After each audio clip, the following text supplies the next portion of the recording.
네, 사랑하는 성도 여러분, 오늘 우리는 성탄 전야의 밤, 그 예배의 자리에 와 있습니다. 임마누엘이라는 말이 참 많이 저희가 나누기도 하고 전해지는 소리이기도 합니다. 하나님이 우리와 함께 하신다. 이 말만큼 성탄에 자주 들리는 말도 없을 것이고, 또 한편으로는 이 말만큼 쉽게 소비되는 말도 없을 것입니다. 우리는 임마누엘이라는 이름을 들으면 마음이 따뜻해지고 혼자가 아니라는 위로가 먼저 떠오릅니다. 그런데 성경은 한 번도 임마누엘을 낭만적으로 설명한 적이 없습니다. 예전에 한 신부님께서 적으신 시집의 내용들처럼 낭만에 초치는 소리를 하고 있는 게 아니라 성경에서 하나님이 함께 하신다라고 선언하실 때에 그 자리는 언제나 안전한 자리가 아니라 위기의 자리였음을 우리는 기억해야 합니다. 오늘 마태복음에서 예수님의 나심에 대해서 요셉의 시점에서 말씀하고 계십니다.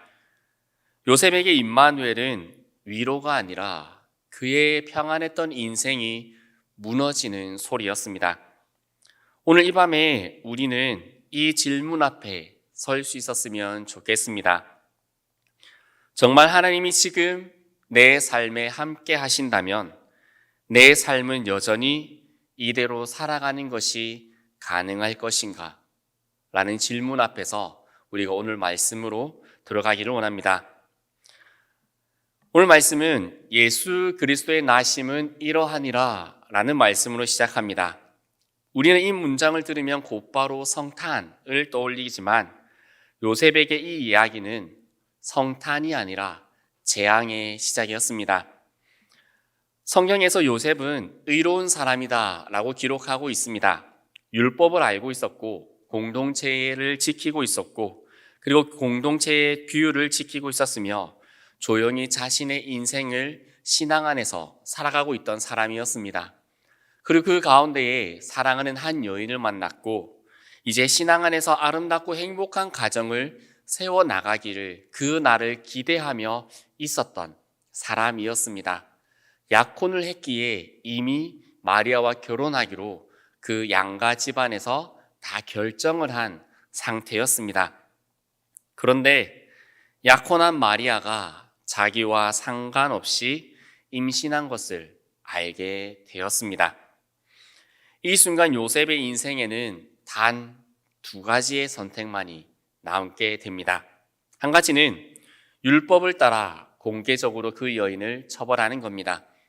가늠 하나가 예수님 앞에 잡혀온 여인을 향하여서 그를 잡아온 주변의 모든 사람들이 돌을 들고 이제는 그 가늠한 여인을 어떻게 죽일 것인지, 이제 예수님이 말씀만 하면 누군가가 랍비가 선생이 그 죄를 결정할 수 있는 사람이 이제는 저 사람이 죄를 지었다라고 말만 하면 그 돌들을 던져서 죽이게 되는 그 상황을 이끌어 갈 것인지, 아니면 조용히 그 여인과의 관계를 정리하고 떠날 것인지 단 두 가지의 선택만이 남게 됩니다. 왜냐하면 유대인들은, 이스라엘 백성들은 결코 가늠한 여인과 결혼할 수 없습니다. 왜냐하면 분명하게 말씀하기를 남녀가 결혼을 하고 나서 이혼하게 될 때에도 그 여인이 간음한 이유가 없으면 이혼을 하지 말되 그 여인이 간음을 했으면 이혼을 해라. 그리고 그 간음한 여인에게 장가드는 남자도 간음한 것이다 라고 말씀을 합니다. 그러니까 결혼을 앞두고 있었는데 이 여인이 먼저 간음을 했다. 그 여인을 사랑하고 어쨌든 그 환경을 내가 품어주고 해서 결혼을 했다라는 것은 인간적인 생각이지, 하나님 앞에서 철저하게 살아가고 있던 이스라엘 백성들, 어찌됐든 그 율법의 기준으로 철저하게 살아가고 있던 사람에게는 그것은 결코 용납되지 않는 결혼이었습니다. 그렇게 요셉은 이 두 가지 중에 한 가지를 선택해야 하는데 차마 첫 번째의 선택은 하지 못했던 것 같습니다. 그래도 자신이 너무나 사랑했고 자신이 흠모했고 함께 미래를 꿈꿨던 사람이기에 어떻게 그 공개 처형에 넘길 수 있겠습니까? 그래서 두 번째, 조용히 관계를 정리하고 떠나기로 마음을 먹습니다. 그리고 성경은 그를 의로운 사람이라고 부릅니다. 그런데 여기서 우리가 한 가지 중요한 사실을 발견하게 되는 것은 요셉의 이 선택에 하나님이 등장하지 않으신다라는 것입니다. 그는 스스로 판단해야 했습니다. 스스로 그 상황을 책임지었으며 그리고 스스로 자신의 인생을, 그 선택의 상황을 정리하려고 하였습니다. 그리고 바로 그 지점에서 하나님께서 개입하십니다. 사랑하는 성도 여러분, 하나님께서 함께 하신다는 것은 항상 우리의 계획을 도와주시는 방식으로 오시는 것이 아닙니다. 우리는 이 사실을 굉장히 많이 혼돈합니다. 하나님께서는 우리의 계획을 도와주시는 방식으로 오시지 않습니다. 오히려 하나님은 우리가 스스로 해결할 수 있다라고 생각하는 그 지점에 침입하십니다. 즉, 내 생각으로 내가 이것을 해결할 수 있겠다라고 생각했던 그 지점에 하나님께서 오셔서 그 상황을 뒤바꿔 버리신다라는 겁니다. 임마누엘은 우리의 인생이 잘 굴러가고 있을 때가 아니라 우리가 스스로 인생을 판단하고 결정하고 정리하려 할 때에 개입하신다라는 것입니다. 요셉이 이 일을 생각하고 있을 때에 주의 사자가 꿈에 나타나서 말합니다. 다윗의 자손 요셉아, 내 아내 마리아 데려오기를 두려워하지 말라. 우리는 이 말을 너무나 익숙하게 듣습니다. 두려워하지 말라. 여러분들, 이 말씀이 얼마나 좋은 말씀입니까? 세상 천지를 창조하시고 세상의 모든 것을 운영해 나가시고 그 모든 입술의 말씀으로, 그 하나님의 말씀으로 세상 모든 것을 운영하신 하나님께서 말씀하시는 거죠. 두려워하지 말라. 그게 무슨 의미겠습니까? 그 모든 전지전능 하신 하나님께서 다 책임지시겠다라는 뜻이기도 합니다. 그런데 우리가 생각해야 할 것은 두려워하지 말라라는 말은 문제가 해결된다라는 뜻은 꼭 아니다라는 것입니다. 마리아의 임신 상태는 여전히 설명되지 않습니다. 사람들의 시선도 그대로입니다. 결혼식을 올리지도 않았는데 그 여인의 배가 불러오기 시작하면 주변에서 무엇이라 말하겠습니까? 쑥떡 콩떡 하겠죠. 얼마나 말 많은 세상입니까? 그리고 요셉의 인생 계획은 완전히 그리고 여전히 무너진 상태입니다. 여러분, 내 아이가 아닌 아이를 키울 수가 있겠습니까? 약혼한 여인이 내가 모르는 사람의 아이를 배우고 와서 그 아이를 키운다는 것이 어디 가당키나 하겠습니까? 그 모든 것들이 여전히 요셉에게 설명되어져 있지 않습니다. 그런데 하나님께서는 오히려 요셉에게 상황을 납득시켜 주시지도 않습니다. 오히려 요셉에게 마치 사명을 주시듯이 이렇게 말씀합니다. 데려와라. 그리고 이름을 예수라 하라. 여러분, 이름을 짓는다는 것은 그 아이의 정체성과 미래를 책임지는 것입니다. 하나님은 요셉에게 묻지 않으십니다. 그리고 설득하지도 않으십니다. 단순히 하나님께서는 요셉에게 선언하십니다. 여러분, 우리는 하나님께 얼마나 많은 경우에 우리의 인생에 대한 상황을 설명해 달라고 하나요? 하나님, 왜 나에게 이런 상황이 닥쳤습니까? 왜 내 삶에 이런 문제가 찾아왔습니까? 하나님, 왜 제가 도대체 무슨 잘못을 했기 때문에, 제가 어떤 실수를 했기 때문에, 제가 무엇에 불순종했기에 이런 문제가 저에게 찾아오게 됩니까? 라고 질문을 합니다. 욥도 마찬가지였습니다. 성경의 욥도 참 하나님 앞에서 의롭게 살았던 사람입니다. 그래서 자신이 할 수 있는 최선을 다해서 신앙생활을 했습니다. 오늘날 우리로 치면 52주 예배 빠지지도 않고 수요 예배도 빠지지 않고 새벽 예배도 빠지지 않고 주일에 1부, 2부 들었던 말씀 또 말씀드리니까 또 너무나 좋다. 오찬 예배 또 듣고 모든 예배도 다 드리고 헌금도 열심히 하고 절기 헌금도 드리고 10의 1조에 하나도 빠뜨리지 않고 정말 열심히 드리며 아이들도 잘 양육하고 신앙안에 잘 크게 하고 찬양팀도 섬기게 하고 앙상블도 섬기게 하고 막 했던 겁니다. 정말 열심히 살았습니다. 그런데 그 모든 것이 정말 단 하루도 걸리지 않아서 다 무너져 버렸습니다. 자식들이 죽고 아내가 저주하며 떠나가고 재산들이 다 죽고 다 무너지고 여러분들 그 상황 가운데 욥이 하나님께 묻겠죠. 하나님 왜 제 삶에 그런 문제가 나타나게 하셨습니까? 도대체 하나님 왜 제 삶에 그런 문제가 일어나게 하셨습니까? 하나님께 그렇게 제가 열심히 살았는데 그렇게 저를 사랑하시는 하나님이라고 그렇게 말씀하신 하나님께서 어떻게 제 삶에 이런 문제를 주셨습니까? 하나님 이유라도 알고 싶습니다.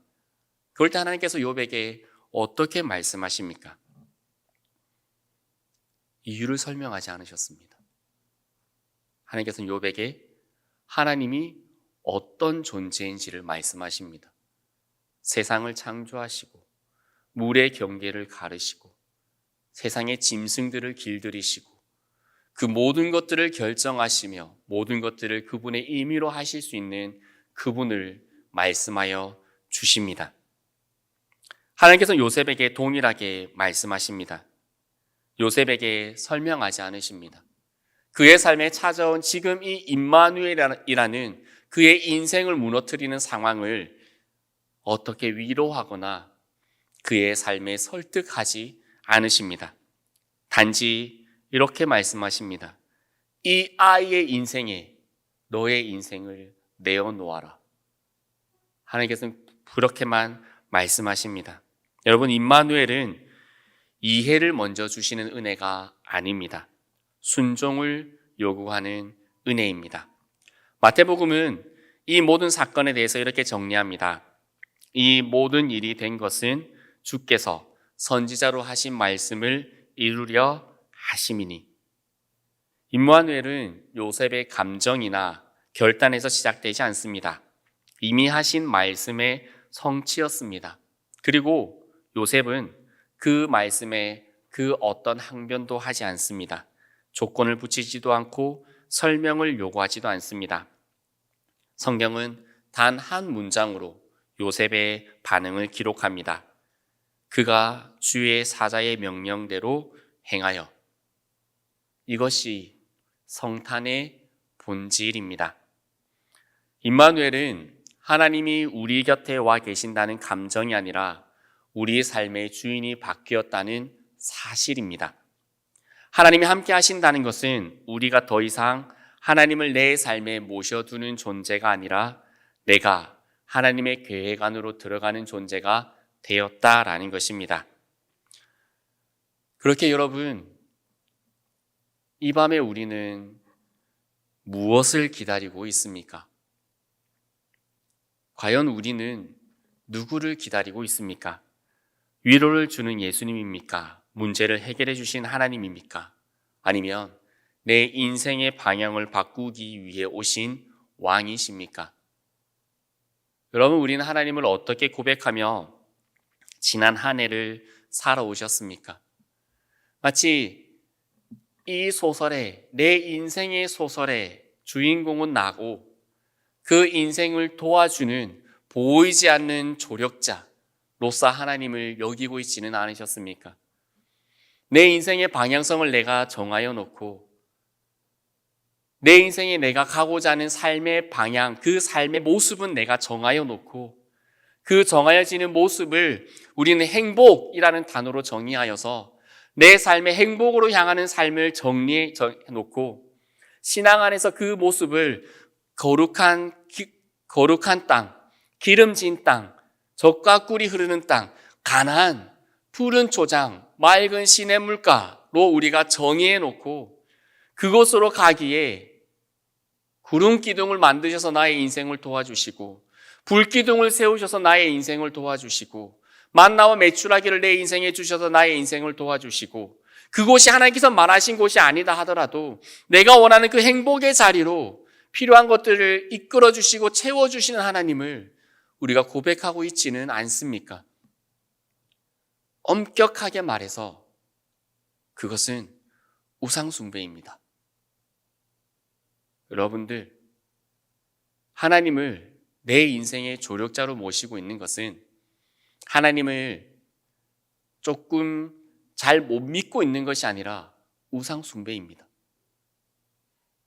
여러분, 세상의 종교인들이, 타 종교인들이 무엇을 위해서 자신들의 신에게 그 종교의 단체 외 물질들이나 자신들의 시간과 헌신을 바칩니까? 복받기 위해서 아닌가요? 여러분은 우리가 교회에서 헌신하고 교회에 헌금을 드리는 이유가 복받기 위해서이신가요? 그렇다면 우리는 잘못된 복음을 믿고 있습니다. 우리는 이미 복을 받은 자들입니다. 더 이상의 복이 우리에게 필요하지 않습니다, 여러분. 그 복이 무엇입니까? 임마누엘이지 않습니까? 여전히 우리가 죄인 되어져 있을 때에 우리를 위하여 서서 그 변함없는 하나님의 사랑을 확증하여 주시고 그 모든 인류의 가치보다 더 가치가 있으신 더 존귀하신 예수 그리스도께서 우리의 모든 죄를 위해 죽어주심으로 우리가 그 어떤 것으로도 해결할 수 없었던 그 죄의 문제 해결을, 우리 존재의 해결을 해결해 주시는 복을 우리는 이미 받았습니다. 그런데 우리가 만약에 복을 받기 위해서 또 우리가 신앙생활을 하고 있다라면 우리는 예수 그리스도의 이 땅에 오심을, 예수 그리스도의 십자가 지심을 아파트 한 채보다 못하게 여기고 있는 겁니다. 내 자녀의 그 직장 문제보다 못하게 여기고 있는 겁니다. 여러분, 우리는 어떻게 신앙생활하며 오늘 우리는 24일 이 예수님 오시기 전날 밤을 어떻게 보내야 합니까? 하나님께서는 과연 이 시간을 그 자신의 독생자 예수가 이 땅에 오시게 되는 이 시간을 하나님께서는 어떤 마음으로 이 순간을 지켜보고 계셨을까요? 그냥 무해인 상태로 다시금 혼돈과 흑암과 아무것도 아닌 상태로 그냥 하나님께서 바꾸셔도 됩니다. 굳이 하나님께서 오실 이유가 있으실까요? 굳이 하나님께서 오셔서 인간이라는 이 존재를 영원토록 존재하게 하실 이유가 있으실까요? 하나님께 우리의 사랑이 없으면 뭔가 하나님이 허전하신 분이실까요? 하나님께서는 출애굽기에 그분의 이름에 대해서 스스로 계신 분이라고 말씀을 하셨습니다. 그 말은 외부의 그 어떤 것들이 갖추어지지 않더라도 이미 완벽하신, 완전히 만족하신 분이시라는 뜻입니다. 그런 하나님께 우리의 존재가 특별히 무엇인가 또 하나님의 존재를 영화롭게 해줄 수 있는 존재가 실상은 아니겠지요. 하나님께서 그렇게 여겨주시는 거지. 그런 하나님께서 자신의 아들 독생자 예수 그리스도를 이 땅에 보내시고 인간들의 그 모든 죄에 대한 저주를 그 아들에게 쏟아 부으실 때에 그 시간들을 아신 하나님의 마음이 어떠하셨을까요? 여러분들, 예수님께서 십자가에 달리셔서 마지막에 돌아가실 때에 하늘을 바라보시며 마지막으로 이렇게 고백하십니다. 엘리 엘리 라마 사박다니. 나의 하나님 어찌하셔서 저를 버리셨습니까? 라고 고백을 합니다. 여러분들, 하나님께서는 죄를 절대 바라보지 않으십니다. 죄와 하나님은 공존할 수가 없습니다. 하나님께서 죄를 너무나 가증스럽게 여기십니다. 여러분, 노아의 방주 사건을 보시면 아시지 않습니까? 하나님께서 죄 짓는 자들을 얼마나 가증스럽게 여기시는지. 그냥 물로 다 쓸어버리실 만큼 하나님은 죄를 기뻐하지 않으십니다. 그런데 그 모든 인류의 죄가 독생자 예수 그리스도께 전가되었을 때 하나님께서는 사랑의 슬픔에 찬 눈빛으로 예수 그리스도를 바라보셨을까요? 아닐 겁니다. 예수 그 십자가에 달리신 예수 그리스도로부터 하나님께서 얼굴을 돌리셨습니다. 그에게 전가된 그 모든 죄의 그 진노의 잔을 예수님께서 다 받으시고 그 저주를 하나님께서 외면하신 겁니다. 우리가 패션 오브 크라이스트의 영화처럼 눈물이 하늘에서 한 방울 떨어졌을까요? 그렇지 않을 겁니다. 왜냐하면 그 순간 예수 그리스도는 하나님께 너무나 저주스러운 존재였거든요. 모든 인류의 죄를 감당하고 있었기 때문에. 그렇기에 하나님께서 오늘 이 24일 밤, 물론 실제로 24일은 아니겠지만 예수님께서 나시기 전날 밤을 하나님께서는 어떻게 보내셨을까요? 그것을 우리가 분명하게 안다면 우리가 여전히 나 중심의 삶을 살아갈 수가 있을까요? 우리는 예수님을 믿음으로 말미암아 우리의 죄가 용서받았다라고 생각을 합니다. 맞습니다. 그런데 정말로 그런지 우리는 생각해 봐야 합니다. 나의 죄가 용서받았다를 우리가 만약에 내가 누군가에게 죄 지은 것을, 그러니까 내가 누군가를 이렇게 괴롭히거나 뒤에서 험담한 죄를 하나님 죄송합니다. 그런 죄를 짓지 않겠습니다. 용서받았다라고 생각을 하신다면 그것은 오산입니다. 그것은 마치 그 죄의 용서는 마치 예수님께서 베드로의 발을 씻겨주실 때에 베드로가 온몸을 씻겨주십시오 했을 때에 온몸이 씻겨진 자는 발만 씻으면 된다라고 하셨던 그 발, 그 정도의 죄악입니다. 살인이든지 우리의 행위의 죄들은 그런 겁니다. 그러면 그 발 부분을 뺀 모든 존재론적인 죄는 무엇일까요? 바로 나 중심으로 살아가려고 하는 죄입니다. 내 존재가 하나님의 피조물이 아니라 내가 내 삶의 창조주가 되어져 있는 거죠. 내가 내 삶의 주인이 되어져 있는 거죠. 내가 내 삶에 무엇이 선하고 악한 것인지를 내가 판단하고 살아가려고 하는 그 선악을 알게 하는 나무의 열매를 먹은 그 죄가 우리에게 있는 겁니다. 그런데 우리가 신앙생활을 해 나아가면서 하나님을 나의 구주, 나의 왕, 나의 그리스도라고 고백을 하면서 여전히 내 삶에 내가 주인이 되어져 있다라면 여러분들 예수님을 영접한 게 아닙니다. 백 목사가 크리스마스 이브 날 낭만에 소를 치는 소리를 하고 있습니까? 영접한 게 아닙니다. 여러분들 성경을 보면 아니면 우리 믿음의 선배들의 모습을 한번 보십시오. 예수님을 영접하신 분들이 어떻게 그의 인생이 바뀌었는지 여러분들 아시지 않습니까? 너무나 성경은 분명하게 사도 바울의 예를 들어주고 있습니다. 자신의 중심, 자신의 생각, 자신이 배워왔던 그 신앙의 중심으로 자신의 인생을 살아갔던 사도 사울이 예수님께서 그에게 오셔서 예수님을 그가 영접하자 어떻게 됩니까? 완전히 바뀌어버립니다. 완전히 바뀌어서 예수님 전하는 것 때문에 40에 하나 감한 매를 몇 번이나 맞더라도 채찍을 맞아도 돌에 맞아도 여전히 그 길을 갑니다.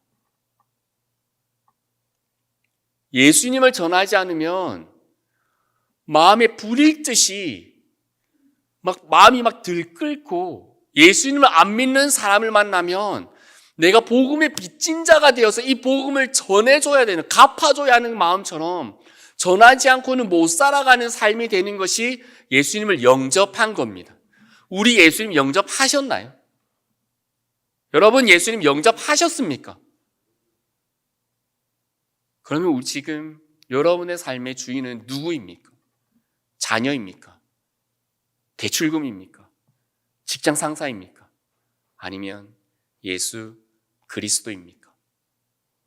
우리가 교회에 헌신하는 목적이 무엇입니까? 왜 우리는 교회에 헌신하고 왜 교회 사명들을 감당하고 왜 교회에 그 적지 않은 물질들을 드립니까? 복 받기 위해서인가요? 여러분들 말씀드렸지만 이미 우리는 복을 받았습니다. 그 복에 감격하여 우리가 살아가는 겁니다.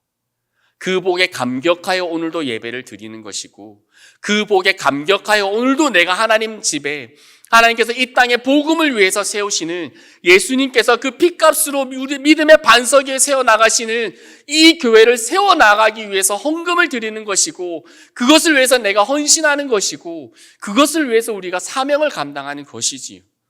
그것을 통해서 복을 받기 위한 것이 아니어야 합니다. 그것이 임마누엘입니다. 그것이 우리의 삶에 오신 예수 그리스도, 그분을 영접하신 삶의 모습입니다.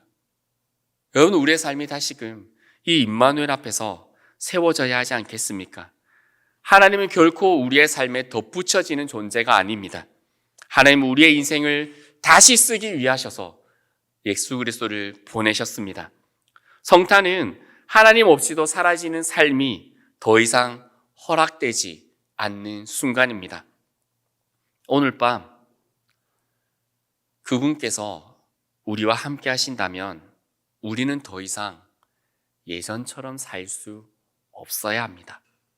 이것이 성탄의 긴장이고 이것이 임마누엘의 무게입니다. 이것이 교회의 시간이 시작되어지는 대림절입니다.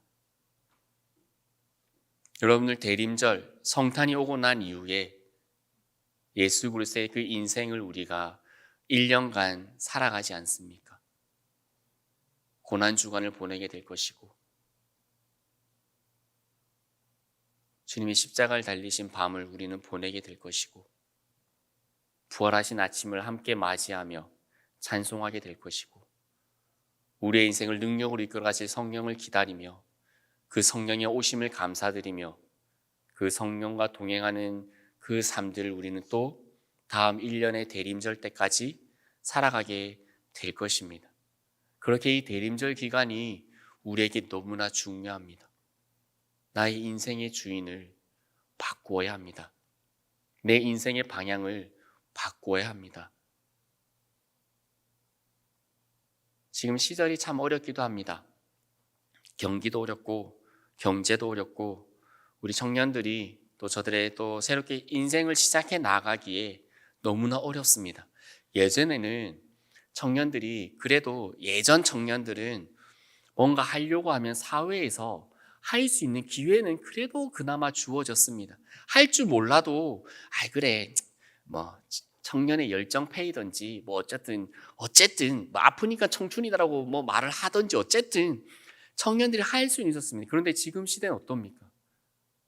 신입을 뽑지 않습니다. 신입이 없어도 챗 GPT가 신입의 일들을 더 잘 해줍니다. 경력자가 있으면 경력자가 있으면 신입이 하는 잡무들은 이미 AI와 컴퓨터들이 다 합니다. 뽑을 이유가 없습니다.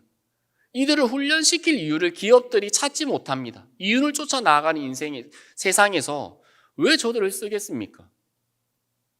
그 가운데에 살아남아야 하는 것이 지금 이 시대의 청년이기도 합니다.